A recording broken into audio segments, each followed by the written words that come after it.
عسلامة، مرحبا بكم متابعي قناة الكورة مع بكام سبور. رجعنا لكم في فيديو جديد باش نحكيو فيه على الجولة الثالثة من بطولة الرابطة المحترفة الأولى، نتائج المباريات، باش نحكيو على الكواليس نتاع الجولة هذه بالأرقام.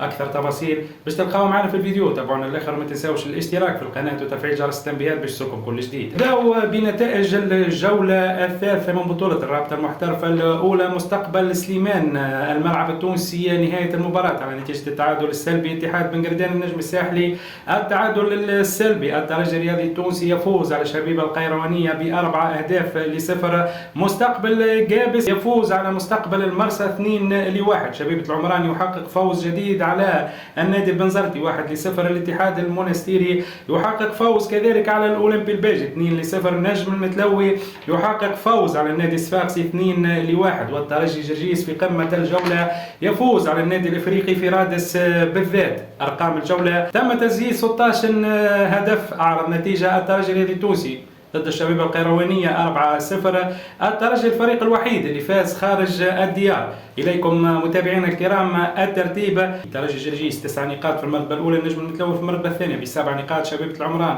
في المركز الثالث ب6 نقاط، النادي الإفريقي في المركز الرابع 6 نقاط، الترجي الرياضي التونسي 5 نقاط، الاتحاد المونستيري 5 نقاط، الملعب التونسي 5 نقاط في المركز الخامس والسادس والسابع، المستقبل قابس في المركز الثامن ب5 نقاط، اتحاد بن قردان 4 نقاط، المرسى 3 نقاط، شبيبة القيروان 3 نقاط، النادي البنزرتي نقطتين، النادي الصفاقسي نقطة، مستقبل سليمان النجم الساحلي الأولمبي الباجي نقطة لكل فريق. أحسن خط هجوم الترجيين، الترجي الرياضي التونسي والترجي الجرجيسي ب5 أهداف.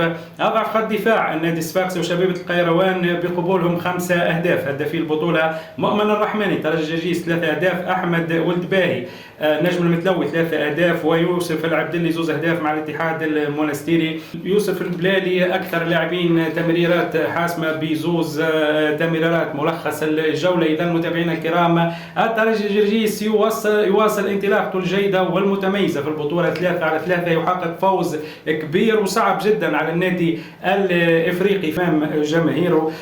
بصراحة فريق منظم، فريق يعرف ايش يعمل، خاصة بقيادة المدرب أنيس بوجبان، يعرف يجاري المباراة ويستغل خاصة نقطة قوة الفريق هذا اللي هي الهجمات المرتدة. الترجي الرياضي التونسي ينطلق فعليا في سباق البطولة بتحقيق فوز عريض على شبيبة القيروان 4-0. النجم الساحلي والنادي الصفاقسي يواصلان نزيف النقاط ويواصلان التعثر في انطلاقة البطولة. النادي الصفاقسي هزيمة جديدة في تنقل صعب ضد النجم المتلوي، كيف زاد النجم الساحلي يفشل في تحقيق أول انتصاراته في البطولة ويكتفي بنقطة وحيدة إلى حد الآن.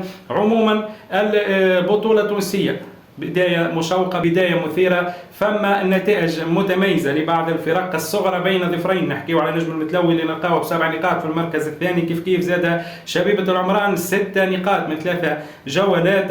النادي الافريقي كما قلنا ينقاد لأول هزيمة ليه في الموسم هذا. 16 هدف تم تسجيلهم في الجولة هذه، حصيلة أهداف تعتبر متوسطة لا أكثر ولا أقل، ولكن فرق كما قلنا الجرجيس المتلوي وغيرهم حققوا نتائج متميزة مع انطلاقة هذا الموسم الجديد. ان شاء الله يتواصل التشويق وتتواصل الإثارة ونشوف ان شاء الله يعني اكثر نتائج ايجابية من كل الفرق واكثر تسجيل للاهداف، وان شاء الله كذلك عودة سريعة للنادي الصفاقسي النجم الساحلي وكل الفرق اللي في قاع الترتيب. شكرا لكم على حسن المتابعة والانتباه، ان شاء الله نتقابلوا في فيديوهات جديدة.